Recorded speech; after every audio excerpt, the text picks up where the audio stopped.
Please subscribe Ito Money Vlog.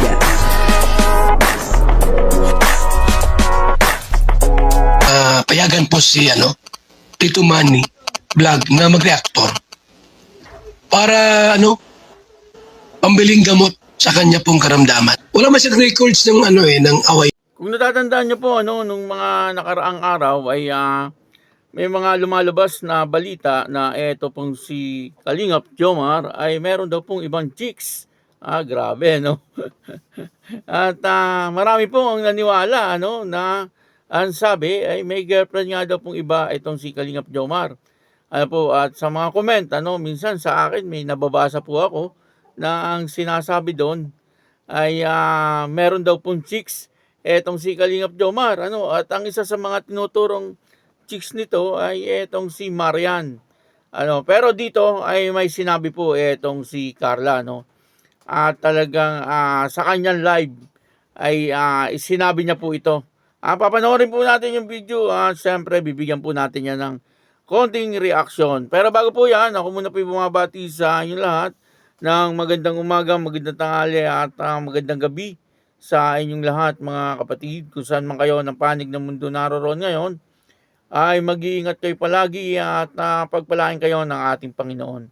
Maraming salamat din po sa patuloy na tumatangkilik sa aking YouTube channel at nanonood sa aking video reaction. Patuloy lang po natin suportahan sila Kuya Bal Santos Matubang, Kalingap Rab, at Ed the Vlog, Jack Tampia, at syempre yung mga kasamahan ko pong reactor sa Kalingap. Ganun din po yung mga charity vlogger na Kalingap partner. Ito po yung video na kung saan ay nagsalita na po si Carla tungkol po doon sa issue na si Kalingap Jomar ay meron daw pong ibang chicks. Ang kabuuan po ng video ito ay mapanood po natin sa YouTube channel ni Carla Topolar Vlog. Ayun portahan po natin Carla Topolar Vlog. Ito po yung video. Grabe po kayo. Then yun nga pala pong fake. Yung pong fake page na nagkakalat. Then, yun pong fake page na Jomcar 18, tawag niyan. Kung ano-ano pong issue. Kung sino-sino pong babae ang pinopost na jowa daw po ni Kalingap Jomar. Which is hindi naman po totoo. Yes po, hindi po yung totoo po. Si Ate Marian ang nai-issue. Yes po, wakasan na po natin yan mga issue na yan. Enough na po yung issue na yan. O kay Kalingap Jomar na may babae po. Kasi hindi po magagawang mambabae ni Kalingap Jomar kasi napaka yes po, busy tao po yan si Papa Jones. Yes po. Sabihin mo ko yan sa'yo. Aray ko. Yes po, hindi po. Please lang po. Stop na po. Ewan ko lang. Ito, pag bumabanat ka, alam mo, tipong parang grabing kilig. Ewan ka siguro, gira ka lang kasi bumanat kaya every time na nabanat ka, iba yung epekto sa akin. Alam mo yun, yung tipong kahit matagal natin magkakilala, same pa rin yung kilig. Okay lang naman, di mo na magkasawa. Parang si Mayon, kahit ilang ulit ng tempo, ulit-ulit na pumunta dito, pares pa rin yung ganda niya. Parang may magic pa rin. Parang ikaw. Maliwanag na pinabulaanan ni Carla itong lumalabas na issue kay Kalingap Jomar na meron daw po itong ibang girlfriend. Kung natatandaan niyo po nung mga nakarang araw ay talagang may mga issue na lumalabas kay Kalingap Jomar na ito daw po ay merong isang babae na ang sabi nga po ay isang Kalingap Angels din. Parang ang tinutukoy po dito ay si Marian. Meron din po nag-comment sa akin yan kaya sabi ko nga doon sa nag-comment suriin mo muna bago ka maniwala.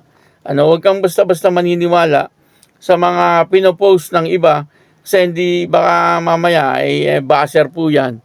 Gumagawa lang po ng issue at yun naman po ang totoo. Na talagang si Kalingap Jomar ay ginagawan lang ng issue. Matagal na po yan. Dati nga may lumabas pa na si Kalingap Jomar daw ay meron ng asawa, meron ng anak. Pero hindi po nila mapabagsak itong Jomcar. At sa ngayon ay nananatili pa rin na nakatayo.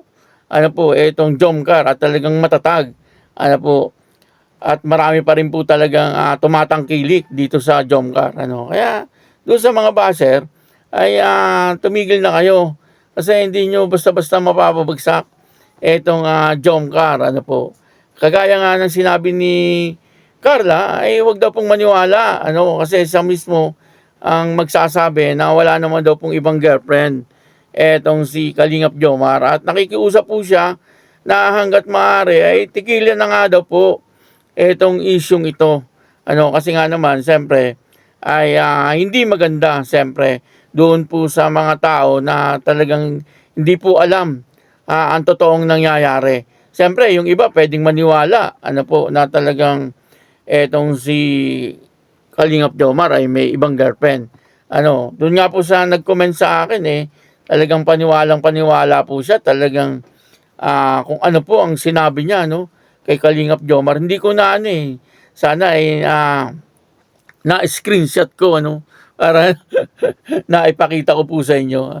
Basta ang sabi po doon, ay parang may babae daw po si Kalingap Jomar at ang tinutukoy niya ay si Marian. Medyo malabo po yun. Siyempre, napakalaki po ng respeto nila sa bawat isa. Si Marian po ba ay gagawa ng ganon? Hindi naman po pwedeng gawin ni Marian yon.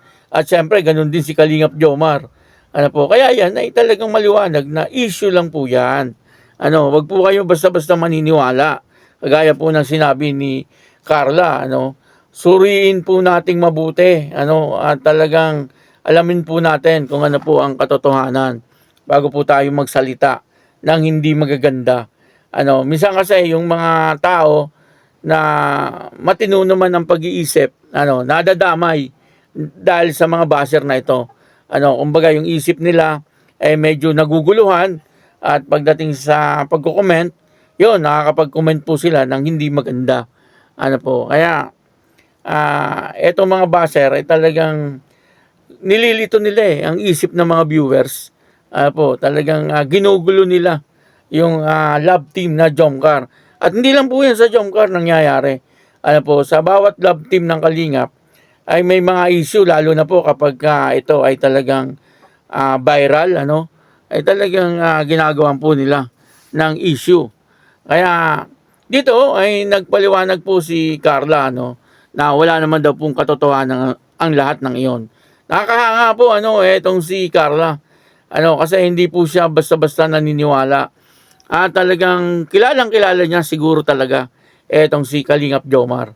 Kumbaga, alam na alam po niya kung talagang gumagawa ng kalokohan etong si Kalingap Jomar. Sa tagal ba naman nila ng pagsasama siyempre, kilala na po nila ang bawat isa. At kahit sino naman ay hindi po basta-basta maniniwala dyan sa issue na yan. Pero lang, doon sa mga tao na talagang hindi po alam kung ano talaga ang totoong nangyayari. Kaya dito ay pinahanga po tayo ni Carla. Dahil po sa pagtitiwala niya siyempre kay Kalingap Jomar. Kaya yun, maraming salamat po sa inyong lahat. At ako po si Tito Manny Vlog na nagsasabing God bless you all. Diyos mabalos.